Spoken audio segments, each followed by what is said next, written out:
ముచ్చటే ముప్పు తెచ్చింది. ఎవరి సంగతిలో మోసుకెళ్లడమో నిప్పు పెట్టింది. ఇదర్ కా మాల్ ఉదర్, ఉదర్ కా మాల్ ఇదర్ వ్యవహారమే ప్రాణం తీసింది. ఆమె రహస్యంగా చెప్పిన విషయాలన్నీ అంతే రహస్యంగా మరొకరికి చెప్పడమే ఊపిరి తీసింది. కళ్ళు తాగి చెప్పిన మాటలను ఇల్లిల్లు తిరుగుతూ దండోరా వేయడంతో క్లోజ్ ఫ్రెండ్ హర్ట్ అయింది. చివరికి దిల్ కా ధడ్కన్ లాంటి స్నేహితురాలిని సీక్రెట్ గా చంపేసింది. మెదక్ జిల్లాలో సంచలనం సృష్టించిన లేడీ మర్డర్ మిస్టరీ ఎలా విడింది? ఇదే ఇవాల్టి రియల్ స్టోరీ. ముచ్చట్లలో పడి మొగుణ్ణి మరిచిపోయిందంట ఓ భార్యామణి. సరిగ్గా ఇలాంటి ముచ్చట్లతోనే ఇద్దరు లేడీ ఫ్రెండ్స్ మధ్య అగ్నిపర్వతం బద్దలైంది. ఫుల్గా కళ్ళు తాగి మాట్లాడుకున్న మాటలన్నీ వేరొకరితో పంచుకోవడంతో ఆ స్నేహితురాలి అసలు కథలు కథలుగా డైలీ సీరియల్స్ లా తండాలో వైరల్ అయింది. తన సీక్రెట్స్ చెప్పిస్తావా అంటూ సుపారీ గ్యాంగ్ కు డబ్బులిచ్చి మరీ మర్డర్ చేయించింది. మర్డర్ను కూడా మిస్సింగ్ మిస్టరీగా చాలా రోజులు నడిపింది. ఏ పరిచయం ప్రమోదంగా మారుతుందో, ప్రమాదంగా పరిణమిస్తుందో తెలీదు. ఏ ఆత్మీయత అన్యోన్యంగా మనసులు కలుపుతుందో, మనసులను విరిచేస్తుందో కూడా ఎవరూ చెప్పలేరు. ఏ స్నేహితుల మధ్య ఏ శత్రుత్వం జొరబడుతుందో చెప్పలేని పరిస్థితి. ఏ మాట తూటాలా మారుతుందో, ఎవరి గుండెను బద్దలు చేస్తుందో కూడా ముందే ఎవరూ ఊహించలేరు. కానీ కొన్ని పరిస్థితులు మంచి ఫ్రెండ్స్ మధ్య అగ్నిపర్వతంలా బద్దలవుతాయి. బంధువుల నడుమ బాంబుల్లా పేలుతాయి. ఎంత ఆత్మీయులో, ఎంతటి మర్యాదస్తులో, ఎంత బాగా మాట్లాడుకుంటారో అని అందరూ ఆలోచించేలోపు ఆత్మీయులే ఆగర్భ శత్రువులవుతారు. కొందరు మరింతగా తెగించి ప్రాణాలు సైతం తీయడానికి ఉన్మాదంలా రెచ్చిపోతారు. ఫోటోలో కనిపిస్తోన్న మహిళ కూడా అదే కేటగిరీ. ఈ ఫోటోలో కనిపిస్తోన్న మహిళ పేరు శాంత. మెదక్ జిల్లా నర్సాపూర్ మండలం ఎల్లారెడ్డిగూడ తండగ్రామం. కూరగాయలమ్ముతూ జీవనం కొనసాగిస్తోన్న శాంతకి అదే తండాకి చెందిన అరుణ అనే మహిళతో పరిచయం ఏర్పడింది. అరుణ భవన నిర్మాణ పనికి వెళ్తూ ఉండేది. ఇద్దరి మధ్య కొన్ని రోజుల పాటు స్నేహబంధం బాగానే ఉండేది. మాట్లాడుకునేవారు, ఇచ్చిపుచ్చుకునేవారు, ఒకరింటికి మరొకరు వస్తూ పోతూ ఉండేవారు. కాని సడన్ గా ఇద్దరు స్నేహితుల్లో ఒకరు మాయమయ్యారు. ఊరంతా కలకలం రేగింది. సెప్టెంబర్ 9న ప్రతిరోజు మాదిరే నర్సాపూర్కి కూరగాయలమ్మడానికి వెళ్లిన శాంత ఇంటికి తిరిగి రాలేదు. దీంతో కుటుంబ సభ్యులు గాబరాపడ్డారు. బంధువులకు ఫోన్ చేయగా ఎవరు కూడా రాలేదని చెప్పారు. నర్సాపూర్లో కూరగాయలమ్మే ప్రదేశం చుట్టుపక్కల వెతికినా శాంత జాడ దొరకలేదు. కుటుంబ సభ్యులు టెన్షన్ పడ్డారు. నర్సాపూర్ పోలీస్ స్టేషన్లో ఫిర్యాదు చేశారు. ఎవరిపైనైనా అనుమానాలు ఉన్నాయా అని పోలీసులు ప్రశ్నించగా ఎవరిపై అనుమానాలు లేవని కుటుంబ సభ్యులు చెప్పారు. అప్పటినుంచే శాంత మిస్సింగ్ కేసు మరింత వేగంగా సాగింది. క్షణాలు గంటలవుతున్నాయి, గంటలు రోజులవుతున్నాయి, వారాలవుతున్నాయి, నెలలు కూడా దాటుతున్నాయి. కాని శాంత చిరునామా లేదు. ఏమైందో తెలీదు, ఎక్కడుందో తెలీదు. తప్పిపోయేంత చిన్న వయసు కాదు, మతిస్థిమితం కూడా బాగానే ఉంది. మరి ఎక్కడికి తప్పిపోయిందన్న విషయం కుటుంబ సభ్యులను టెన్షన్ పెట్టింది. గాలింపు ముమ్మరమైంది. ఓ నెల అయిపోయింది. 2 నెలలు గడిచినా శాంత జాడ దొరకడం లేదు. కుటుంబ సభ్యులు ఆమె ఏమైందో తెలియక ఆందోళనలో ఉన్నారు.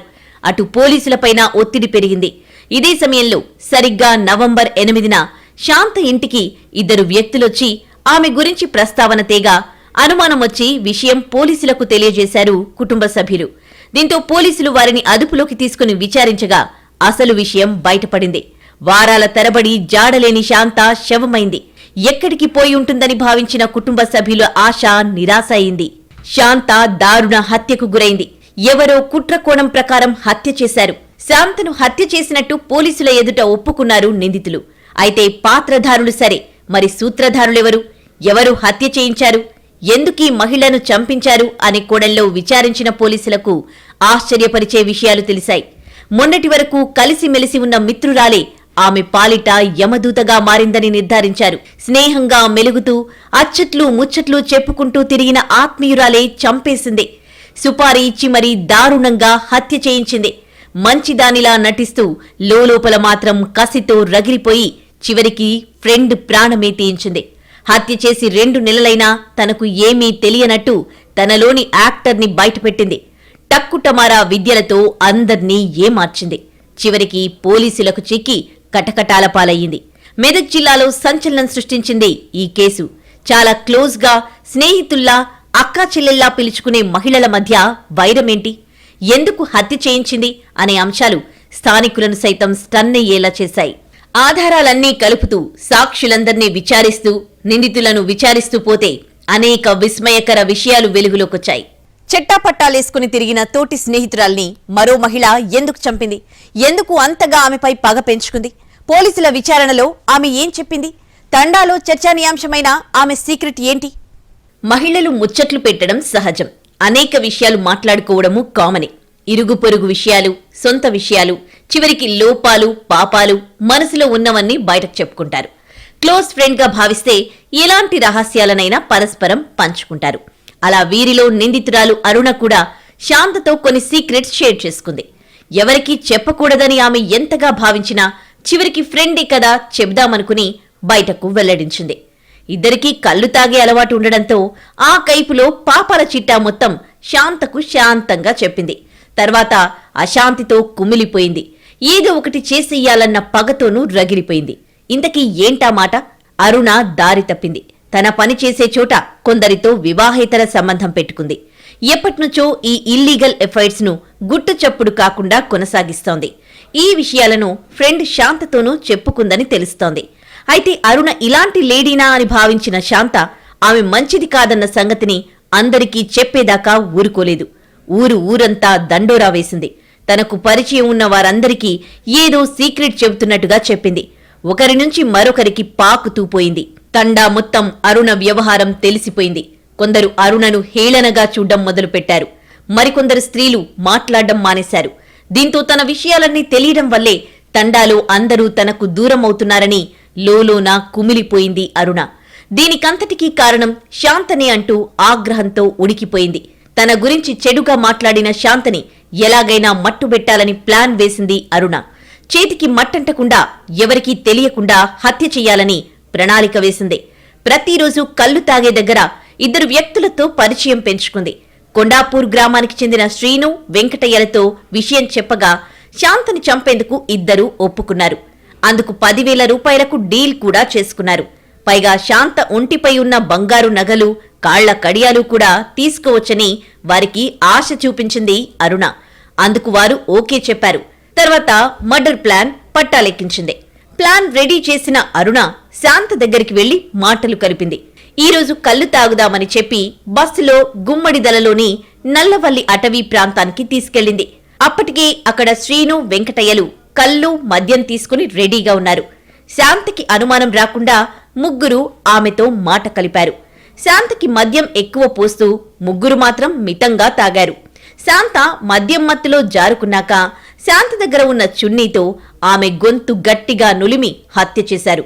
ఆమె చనిపోయిందని నిర్ధారించుకున్న తర్వాత ఆమె కాళ్ల కడియాలు తీసుకుని అక్కడ్నుంచి ముగ్గురు పారిపోయారు. ఆ తర్వాత నర్సాపూర్లోని ఓ షాప్లో శాంత కాళ్ల కడియాలు అమ్మేసి పార్టీ చేసుకున్నారు. హత్యకు ఒప్పుకున్న 10,000 రూపాయల్లో 5,000 రూపాయలు ఇచ్చిన అరుణ మిగతా డబ్బులు త్వరలోనే ఇస్తానని ఒప్పుకుంది. కానీ నిజం దాగదు. శాంత దారి తప్పిపోయిందంటూ గాలి మాటలు హోరెత్తించినా ఎక్కువ కాలం వాస్తవాన్ని తొక్కిపెట్టలేకపోయారు. అరుణ అండ్ గ్యాంగ్ ను తనదైన స్టైల్లో విచారిస్తే అసలు విషయాలన్నీ వెళ్లగక్కారు. శాంతను చంపింది తామేనని స్టేట్మెంట్ ఇచ్చారు. దీంతో శాంత మిస్సింగ్ మిస్టరీ విషాదాంతమైంది. ఎల్లారెడ్డి కూడా తండా చెందినటువంటి సభావత్ అరుణని ఆమెని కొంచెం బ్యాడ్ వర్డ్స్ పెట్టేసి ఏదో కామెంట్ చేస్తున్నది, నా గురించి ప్రచారం చేస్తుంది, నా యొక్క ఇజ్జత్ పోతుందని చెప్పి ఈమె భావించేసి అరుణ తనకు పరిచయం ఉన్నటువంటి శ్రీనివాస్కి చెప్పి ఎట్లయినా ఆమె చంపేసినట్లయితే మీకు ఒక 10,000 రూపాయలు ఇస్తే తర్వాత ఆమెకి కాళ్ళకు కూడా కడియాలు ఉన్నాయి, ఆ కడియాలు కూడా నువ్వు తీసుకోవచ్చు అని చెప్పి చెప్తుంది. చెప్పిన తర్వాత ఈ శ్రీనివాస్ కొండాపూర్ గ్రామం చెందినటువంటి వెంకటయ్యని కూడా సపోర్ట్ తీసుకొని నలుగురు కలిసి కలుబట్టిలో కలు తాగిన తర్వాత వైన్స్లో మందు తీసుకొని వాళ్ళు ఏ విధంగా అయితే ముందే ప్లాన్ వేసుకొని తీసుకెళ్ళారో అట్లా చంపేస్తారు. చంపేసి ఆ యొక్క శవం ఎవరు గుర్తుపట్టరాకుండా అక్కడే వదిలిపెట్టేసి ఫారెస్ట్ కాబట్టి ఎవరు గుర్తుపట్టరని చెప్పి వచ్చేస్తారు. శాంతను హత్య చేసిన ముగ్గురు నిందితులు అరుణ, శ్రీను, వెంకటయ్యలను స్పాట్ కి తీసుకెళ్లారు. శాంత డెడ్ బాడీ పూర్తిగా కుళ్లిపోయిన స్థితిలో ఉండడంతో అక్కడే పోస్ట్ మార్టం నిర్వహించి బంధువులకు మృతదేహాన్ని అప్పజెప్పారు. నిందితుల్ని అరెస్ట్ చేసి రిమాండ్ కి తరలించారు నర్సాపూర్ పోలీసులు. సెప్టెంబర్ 11వ తారీఖు మా అత్తమ్మ కూరగాయలు అమ్మడానికి వెళ్ళింది. సాయంత్రం వరకు రాకపోయేసరికి మేము ఫోన్ చేసినా స్విచ్ ఆఫ్ వస్తుందని చెప్పి మార్నింగ్ పోలీస్ స్టేషన్కి వెళ్ళి కంప్లైంట్ చేశాము. 2.5 months అయినా మాకేం తెలియలేదు. వీళ్ళని పట్టుకొని చాలా కేసెస్ అయినా కానీ ఏం ఇన్ఫర్మేషన్ లేదు. లాస్ట్కి మా తాండలోని అరుణ అనే ఆమె చంపేసింది అన్నట్టు ఇన్ఫర్మేషన్ వచ్చింది. అరుణ ఇంకా శ్రీనివాస్, వెంకటేష్ ఆయన ముగ్గురు బయట పడ్డారు. వాళ్ళని లాస్ట్ పోలీస్ వాళ్ళు ఫిర్యాదు తీసుకున్నారు. ఈ ఘటనతో ఎల్లారెడ్డిగూడ తండా ఒక్కసారిగా ఉలిక్కిపడింది. అప్పటి వరకు శాంతతో స్నేహం చేసిన అరుణే ఇంత పని చేస్తుందని అనుకోలేదని గ్రామస్తులు చెబుతున్నారు. ఏదైనా విషయముంటే మాట్లాడుకోవాలి కాని హత్య చేయడమేంటని మృతురాలి కుటుంబ సభ్యులు కన్నీరు మున్నీరవుతున్నారు. శాంతనే ఇంటికి పెద్ద దిక్కుగా ఉండి కూరగాయలు అమ్మి ఇంట్లో అందర్నీ పోషించేదని, ఇప్పుడు తమ పరిస్థితేంటని ప్రశ్నిస్తున్నారు. ఈ ఘాతుకానికి పాల్పడ్డ అరుణని కఠినంగా శిక్షించాలని డిమాండ్ చేస్తున్నారు. ఆవేశంతోనో ఆక్రోశంతోనో కొందరు ఆడవాళ్లు నేరగాళ్ల అవతారమెత్తుతున్నారు. ఎవరో ఏదో అన్నారని మనసులో పెట్టుకుని కొందరు క్రైమ్స్ కు తెగబడుతూ ఉంటే సంసారంలో కలతలు పెరిగాయంటూ మరికొందరు మహిళలు ఘోరాలకు తెగిస్తున్నారు. చివరికి పిల్లలను అనాథలు చేసి కటకటాలెక్కిస్తున్నారు. సంసారమంటే సరిదిద్దుకోవడం, సర్దుకోవడం. భవిష్యత్తులోనైనా కాపురం బాగుంటుందన్న ఆశుండాలి. సమస్యలను పరిష్కరించుకునే తెలివిడి ఉండాలి. కాసింత సహనమూ అవసరమే. కానీ కొన్ని కుటుంబాల్లో ఇవే కరువవుతున్నాయి. క్షణికావేశంలో నేరాలకు తెగించేలా చేస్తున్నాయి. కర్నూలు సిటీలో దారుణం జరిగిందిదే. మద్యానికి బానిసై రోజూ తాగి వేధిస్తోన్న భర్తను కొట్టి చంపింది భార్య.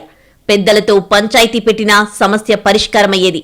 చివరికి పోలీస్ స్టేషన్ మెట్లెక్కినా భర్త దారికొచ్చే అవకాశం ఉండేది.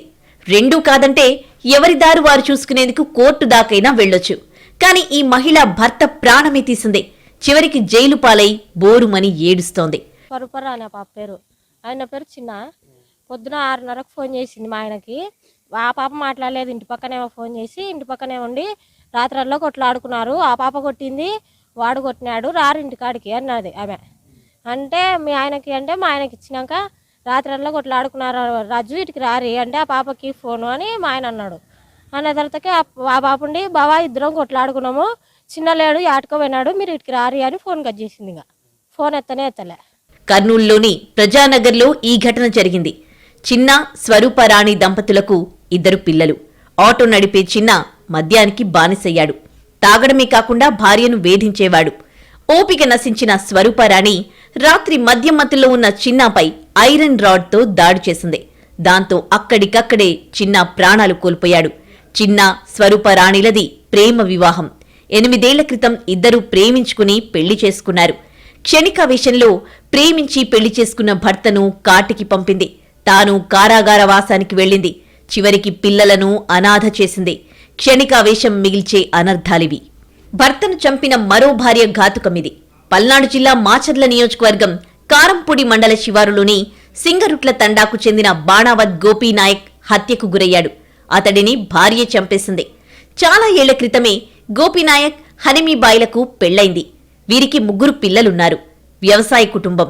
కొంతకాలంగా హనిమీబాయి పేట సన్నిగండ్ల గ్రామానికి చెందిన ఒక యువకుడితో వివాహేతర సంబంధం సాగిస్తోంది. దాంతో కుటుంబంలో తరచూ గొడవలు జరుగుతున్నాయి. వారం రోజుల క్రితం భార్యాభర్తలు తీవ్రంగా గొడవపడ్డారు. దాంతో భర్త పీడ వదిలించుకోవాలనుకున్న హనిమీబాయి కూల్ డ్రింక్లో గడ్డి మందు కలిపి భర్తకు తాగించింది. దాంతో అస్వస్థతకు గురైన గోపీనాయక్ను కుటుంబ సభ్యులు కారంపూడిలోని ప్రైవేట్ హాస్పిటల్కు తరలించారు. అక్కడి నుంచి నర్సరావుపేటలోని ప్రైవేట్ హాస్పిటల్కు షిఫ్ట్ చేశారు. వారం రోజులు మృత్యువుతో పోరాడిన గోపీనాయక్ చనిపోయాడు. మాచర్ల నియోజకవర్గంలో ఇలాంటి ఘటనే మరోటి జరిగింది. మాచర్ల మండలం తాళ్లపల్లిలో ప్రియుడితో కలిసి భర్తను చంపేసింది భార్య. తాళ్లపల్లి గ్రామానికి చెందిన ఓర్చు శివయ్య పవర్ గ్రిడ్లో కాంట్రాక్ట్ ఉద్యోగం చేసేవాడు. శివయ్య భార్య గాయత్రికి అదే గ్రామానికి చెందిన సచివాలయ ఉద్యోగి అమ్మోరయ్యతో పెళ్లికి ముందు నుంచే సంబంధం ఉంది. అమ్మోరయ్య గాయత్రి పెళ్లి చేసుకోవాలనుకున్నారు. పెద్దలు ఒప్పుకోలేదు. గాయత్రికి శివయ్యతో పెళ్లి చేశారు.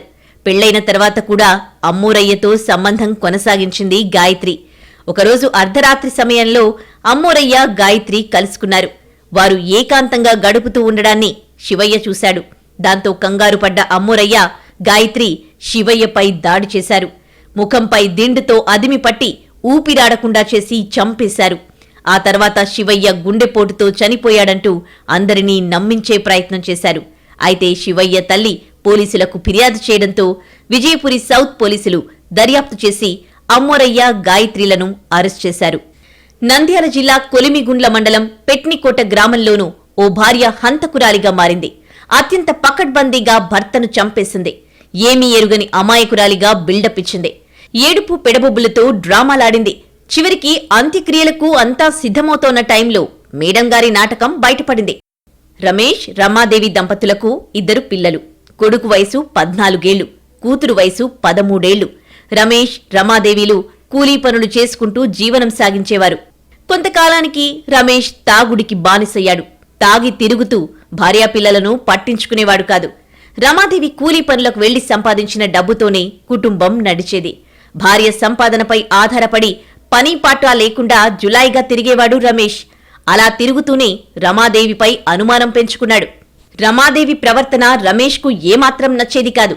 ఎక్కువగా నిర్మాణ పనులకు కూలీగా వెళ్లేది రమాదేవి. ఆ సమయంలోనే మరో వ్యక్తితో బైక్పై వెళ్లాల్సొచ్చేది. దాన్ని గమనించిన రమేష్ రమాదేవితో గొడవ పడుతూ ఉండేవాడు. భార్యాభర్తల మధ్య గొడవల కారణంగా కాపురం కలహాలమయమైపోయింది. అయితే కొన్నాళ్లకు రమేష్ అనుమానాలను నిజం చేసింది రమాదేవి. అనంతపురం జిల్లా పుట్లూరు గ్రామానికి చెందిన పల్లెపు వేణుగోపాల్ మేస్త్రీ పనిచేసేవాడు. అతడితో రమాదేవికి పరిచయం ఏర్పడింది. తన ఇంట్లో బాత్రూం నిర్మాణ పనులకు వేణుగోపాల్ను పిలిచిందామె. ఆ సమయంలో వారిద్దరి పరిచయం వివాహేతర సంబంధంగా మారింది. అతి తక్కువ కాలంలోనే ఒకరిని విడిచి మరొకరు ఉండలేనంతగా అల్లుకుపోయారు. సొంతూరైన పుట్టూరులోనే ఉండే వేణుగోపాల్ 50 కిలోమీటర్ల దూరంలో ఉన్న పేట్నికోటకు తరచూ వస్తూ రమాదేవిని కలుస్తుండేవాడు. రమాదేవి కూడా పుట్లూరుకు వెళ్లేందుకు వీలుగా తన కొడుకును పుట్లూరు స్కూల్లో చేర్పించి అక్కడే హాస్టల్లో ఉంచింది. కొడుకును చూసే నెపంతో వేణుగోపాల్ను కలుసుకునేందుకు పుట్లూరుకు వెళ్లొచ్చేది. అలా వారిద్దరూ 1.5 ఏడాదిన్నర కాలంగా అడ్డు అదుపు లేకుండా రెచ్చిపోయారు. నవంబర్ 25న సాయంత్రం రోజులానే ఫుల్లుగా తాగి ఇంటికొచ్చాడు రమేష్. ఒళ్ళు తెలియకుండా నిద్రపోయాడు. రమాదేవి, వేణుగోపాల్, నారాయణస్వామి కలిసి నిద్రలో ఉన్న రమేష్ ముఖంపై దిండుతో అదిమి పట్టి ఊపిరాడకుండా చేశారు. కాసేపటికి రమేష్ ప్రాణం పోయింది. రమేష్ మృతిపై అనుమానాలు వ్యక్తం చేస్తూ అతడి అక్క ఇచ్చిన ఫిర్యాదుతో కేసు నమోదు చేసి దర్యాప్తు చేపట్టిన పోలీసులు రమాదేవి, ఆమె ప్రియుడు వేణుగోపాల్, వారికి సహకరించిన పెద్దపప్పురు గ్రామానికి చెందిన వడ్డే నారాయణస్వామిలను అరెస్ట్ చేశారు. కోర్టు ఆదేశాలతో ఆ ముగ్గురిని రిమాండ్కు తరలించారు. ఈ మధ్యకాలంలో నేరాలు చేయడంలో పురుషులతో పోటీ పడుతున్నారు మహిళలు. ఎక్కువ శాతం వివాహేతర సంబంధాలే కారణమవుతున్నాయి. మెదక్ జిల్లా నర్సాపూర్ మండలం ఎల్లారెడ్డిగూడ తండా గ్రామంలో శాంత అనే తన స్నేహితురాలిని ఇందుకే చంపింది అరుణ. తన వివాహేతర సంబంధాల గురించి ఆమె బయటకు చెబుతోందని ఏకంగా హత్య చేయించింది. సుపారీ గ్యాంగ్తో దారుణానికి తెగబడింది. పల్నాడు జిల్లా మొదలుకుని నంద్యాల వరకు ఇలాంటి వ్యవహారాలతోనే మహిళలు కిరాతకాలకు పాల్పడ్డారు. చివరికి బోనెక్కారు. క్షణిక సుఖాల కోసం జీవితాన్ని నరకప్రాయం చేసుకున్నారు.